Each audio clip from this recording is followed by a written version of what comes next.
Pašā bērnībā man jau patika mammas dziedātās dziesmas vakarā.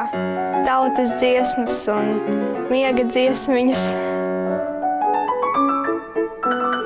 Es klausos varbūt tādus pianistus, kas nav tik populāri. Man patīk meklēt kaut ko jaunu.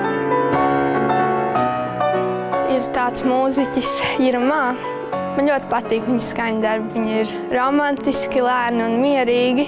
Viņa skaņdarbos es ļoti izjūtu sevi. Mans mērķis ir kādreiz arī tāpat kā Jirmā skaņdarbs atskaņot filmās.